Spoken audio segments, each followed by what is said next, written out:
A man shot by police. 99% of the time, they are resolved peacefully. A CTrain station shut down while the investigation is underway. Fallout from Alberta's transgender legislation. Canada's figure skating organization says no to major events here. And reviving Rocky Mountain history. It has been used for literally almost 100 years. New life for a national park site. CTV Calgary, local breaking news with Ian White.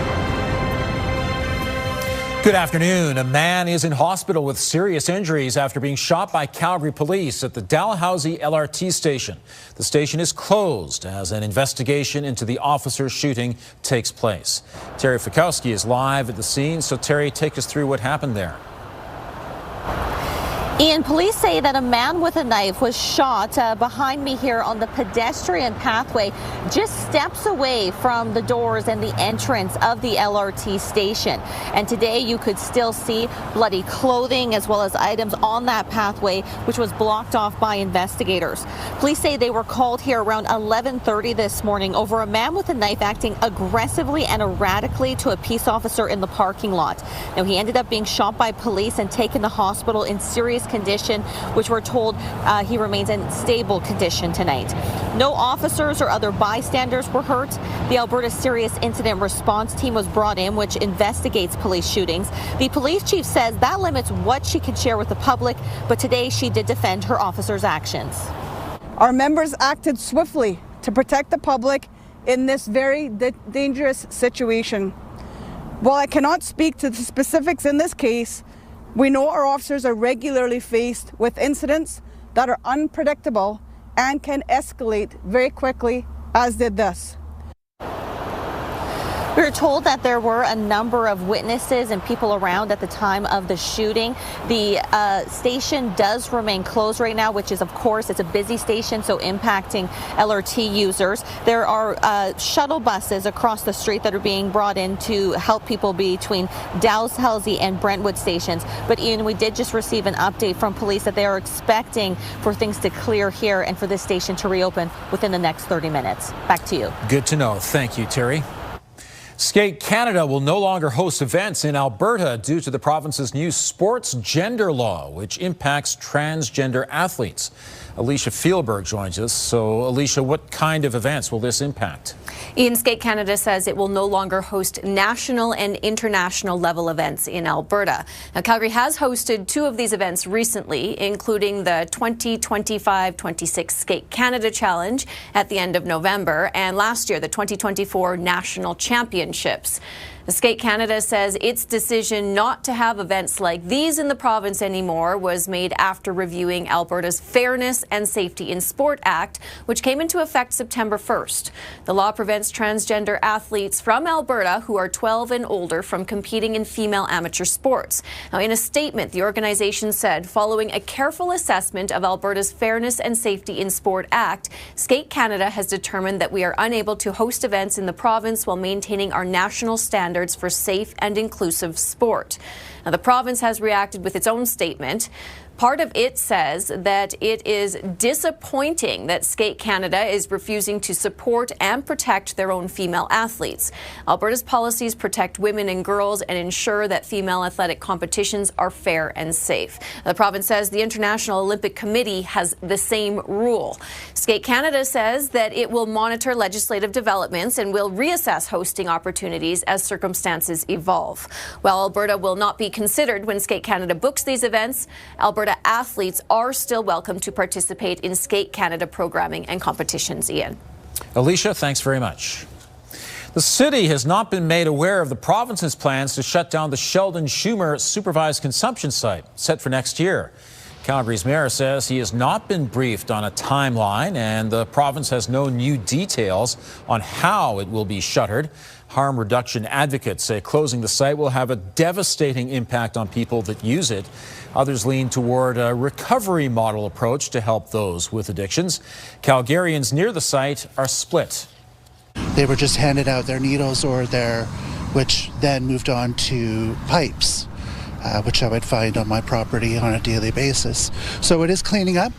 I hope that they do find an alternative space. They need that kind of support to go from there to zero. Back to zero is a huge trauma, and it's going backwards. The Ministry of Mental Health and Addiction says those struggling with addiction deserve to seek treatment, but it believes those who live, work, and play around the area should be able to without disturbance from social disorder. With fewer than 10 days until Christmas, it's peak holiday spending time, but experts are warning about falling prey to buy now, pay later plans that might have you stretching your wallet. The average Albertan plans on spending over $1,500 on gifts, travel, and entertainment this holiday season. That's down 8% from the year before, according to PwC Canada's Holiday Outlook. Due to inflation, many are feeling financial pressure and might think about using buy now, pay later plans. But one professor at the University of Calgary warns it could do more harm than good. If we take the price of an item and divide it into installments, there's a psychological difference to what people are spending. So they don't realize it, but often they actually end up spending more than they would otherwise. They're more likely to buy an item. They're more likely to pay more for items than they would otherwise. Bierman adds there's an immense emotional component to spending. People often feel like they're valued more with consumerism or materialism. Roads were very slippery in many parts of Calgary this morning after yesterday's mild temperatures and a freeze overnight. Just after 10:30 this morning, a pickup truck lost control on the off-ramp from northbound Sarcee Trail onto westbound 16th Avenue Northwest. The vehicle ended up precariously on its side on an embankment. Firefighters carefully removed the driver from the truck. The driver was taken to hospital, but the injuries are not believed to be serious. Danielle joins us now from our toy mounting campaign at Trail Appliances. And will there be more melting coming up, or are we done with that? Well, Ian, you know what? Melting, not really the issue, but we are looking at many, many issues. And this is because the winds are going to be excessively gusty in some communities late tonight and definitely through tomorrow morning. Let me show you the warnings board here because there's a lot to get through in a short little amount of time. Basically, closer to the Pinter Creek area, 15 to 25 centimeters of snow possible. For us here in Calgary, we're looking around 2 to 4 centimeters. So that's why we don't have any warnings in place. We're not looking at excessive wind gusts in the city, but we are looking at 80 kilometer per hour gusts, which is higher than what we've had. And I'm sure you noticed the wind last night. So very gusty, especially late tonight through tomorrow morning in the city and south of the city, 120, even 130 kilometer per hour gusts possible. Plus, we're looking at more snow further to the south. So highway driving will be very treacherous. Blowing snow advisories are in place just outside the city of Calgary because of the wind and the snow that's on the way, and 10 to 20 centimeters closer to the Coronation area, plus very strong wind gusts around 90 kilometers per hour. So tomorrow, especially in the morning, will be very, very messy out there. So if you can stay off the roads and highways, that would be your best bet. 2 degrees is the temperature right now. We did get to 6 earlier today. Your 24-hour forecast brought to you by Fifth Avenue Volkswagen, family owned, community driven. Discover more at Fifth Avenue Volkswagen. Another key thing for tomorrow is we're going to drop in temperature throughout the day rather than warm. So -2 at 8 a.m., -10 in the afternoon with a wind chill of -22. Gusts out of the north, a cold wind at 80 kilometers per hour. And we're looking at snow for the morning and tapering off later in the afternoon. Ian? All right. Thank you, Danielle. The province is moving forward with increasing the speed limit on some rural roads to 120 kilometers an hour. An online survey found 68% of respondents supported increasing highway speed limits from 110 kilometers an hour to 120. As a result, the province says it will launch a controlled mini trial of the increased limit on select rural divided highways next year. The survey also found 90% support lane restrictions for commercial truckers on major highways. A piece of Rocky Mountain history will soon have a new life. Next, the chalet in Yoho National Park that will welcome intrepid hikers again. And special delivery. Calgary Flames alumni deliver toys for families in need. A vacant backcountry lodge in Yoho National Park is expected to reopen for tourism as early as 2027.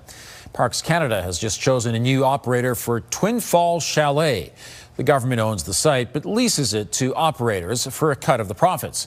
Since 1962, Fran Drummond had been running it as a tea house, cooking meals and hosting overnight guests with no electricity or plumbing.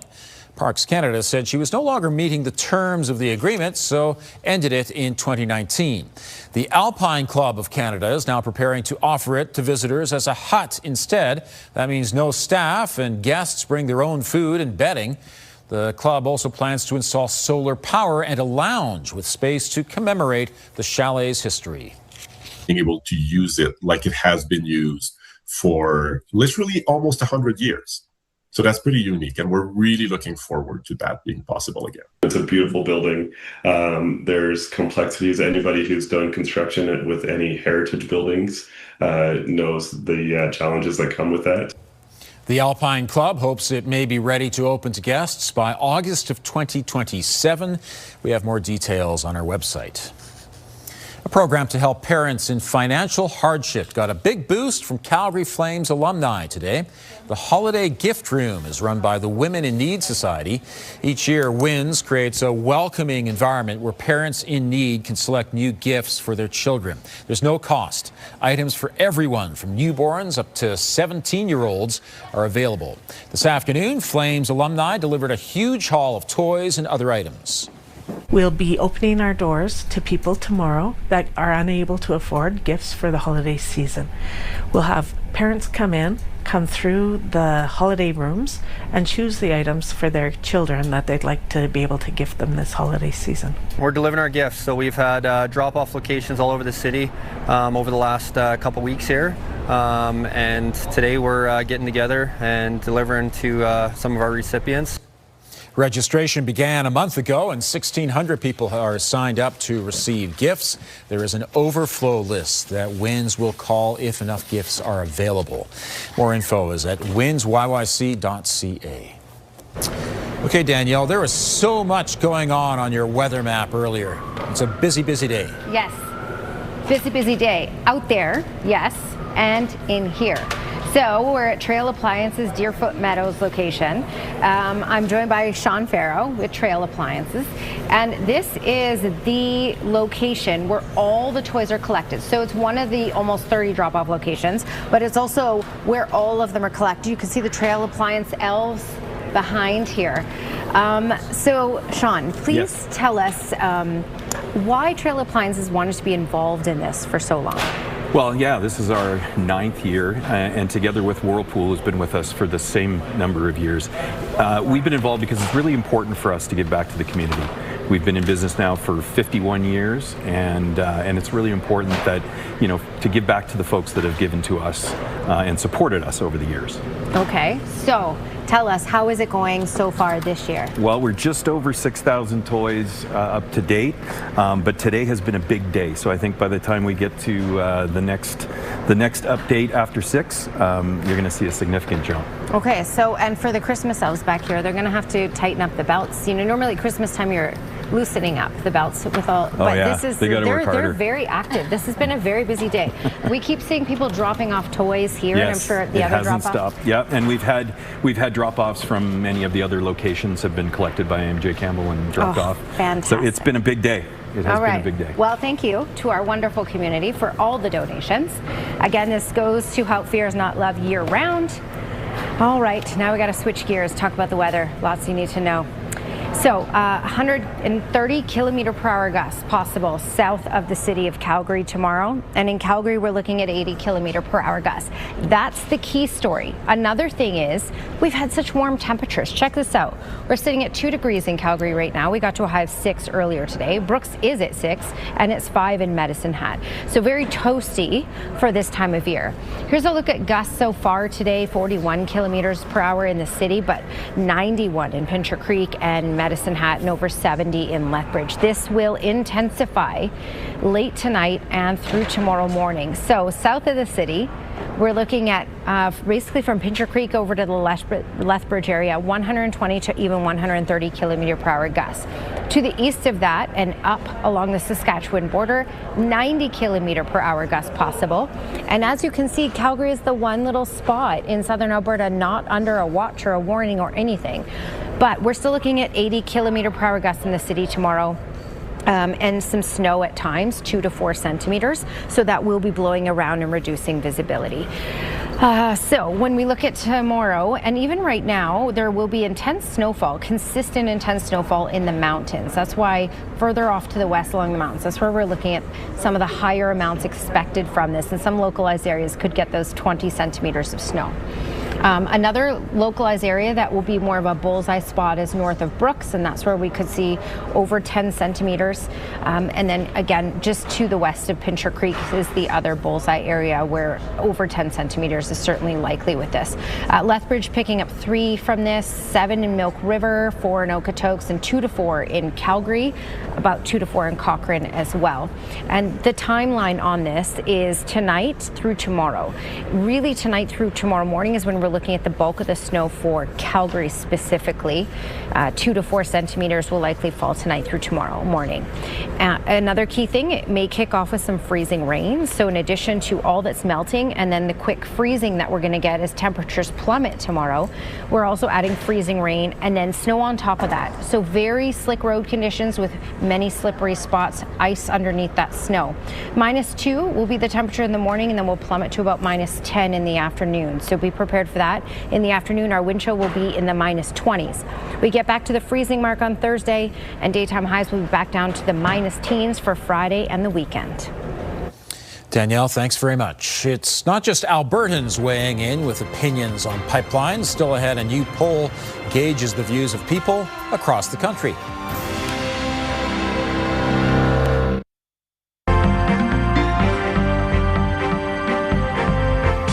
Oil prices are on the decline, and while that will be good news at the gas station, it's bad news for the TSX. Joining me is Dave Popwich, portfolio manager with the Popwich Carmali Advisory Group. And Dave, shares in Toronto took a real beating today. Yeah, they were down. I think that's well put, and good afternoon to you, Ian. The TSX was under pressure today, and it was under pressure certainly because oil prices have been under pressure. Now, as the prospect for peace between Russia and Ukraine improves, what happens is the markets start pricing that there could be additional Russian barrels of oil coming to market. That's what's putting pressure on oil prices. And as oil prices retreat, you're seeing the TSX, which is heavily influenced by the energy subindex, also under pressure. That subindex was down a little better than 3% today and down 7% so far for the month. Meantime, unemployment in the U.S. hits a 4-year high. Yeah, 4.6%. It was expected to go up a little bit from the previous month's reading, but it was more than expected. But it's a bit of a messy report because on the one hand, you have a higher than expected unemployment rate, but the U.S. economy did create more jobs than expected. Now, because of the U.S. government shutdown, some of this data is unreliable. And if we look at the private sector data, the U.S. is still producing about 75,000 jobs a month on average over the past 3 months. And that's probably good enough that the U.S. Fed does not have to reduce interest rates in response to that. And I think the U.S. market's responding to the fact that the labor market is still strong enough that it's not forcing the Fed's hand on reducing interest rates in the U.S. All right. Appreciate it. Thank you, Dave. Bye, Ian. A new poll shows 3/4 of Canadians support the construction of new pipelines to the East Coast and British Columbia. That's up 14 points compared to last year. The survey by the Montreal Economic Institute and Ipsos also found 71% of Canadians find the approval process too long. The pollster's analysts say it appears the tariff war with the United States has helped firm up support for pipelines, even among people in Quebec. 3 Canadians out of 4 are supporting the idea of constructing a new pipeline, a western one or an eastern one, because Canadians are understanding the importance of the oil and gas industry for the Canadian economy and prosperity. More than 1,100 Canadians were surveyed between November 27th and December 2nd. The pollster says the results are accurate within 3.5 percentage points, 19 times out of 20. A scary moment for travelers at a CTrain station this morning. Here's Tara Nelson with a look ahead to CTV News at 6. Hi, Ian. A man was seriously injured after a police shooting. The officer shot the man shortly before noon near the Dalhousie CTrain station. We'll have details, more of them on the incident at 6. Also ahead, Skate Canada is no longer holding national or international events in Alberta over the province's law banning transgender athletes from competing in female sports. We'll have the Premier's response to that at 6. Ian. Thanks, Tara. It's cooling off toward the end of the week. Right now in Calgary, partly cloudy and still on the plus side, +2. Danielle has all the details coming up. Danielle, I'm a little bit worried when you talk about freezing rain. Oh, yes. A little bit worried about a lot of things. Freezing rain, blowing snow, strong wind gusts, 80 kilometers per hour, reduced visibility, temperatures plummeting throughout the day. This is what we have to look forward to for tomorrow in the city. Okay, so 2 degrees is the temperature at the moment. Today's high was 6. It was windy, but it was, pretty calm other than that out there. A very different story for tomorrow. Tonight, kicking off with some freezing rain and early in the morning, then switching over to snow. -2 doesn't seem all that cold as a daytime high, but temperatures will plummet. -2 is early in the morning. And then by the afternoon, we'll be at -10 with a wind chill of -22 as the snow starts to let up and the winds gust till 80 kilometers per hour. Thank you, Danielle. A very special gift today for an organization that provides services for kids with Down syndrome. The PrEP Society received 15 dolls that depict children with Down syndrome. Andale Fupa, the owner of BU Kids, donated the dolls. They're a hit with the kids at PrEP. For many, it's the first time they've ever seen dolls that look like them. Fupa started the company when she couldn't find an African doll for her niece. Now she has dolls from a variety of cultures in stock. I found that when I have all the ethnicities, the children start coloring their proper skin tone. So for most kids, they usually color themselves as blonde with blue eyes. But once you introduce them as a resource, they color themselves how they look, and then they start to color their friends as well, adding them in there. We've posted more information about BU Kids on our website. Thank you for joining us. Now here's the early edition of the CTV National News.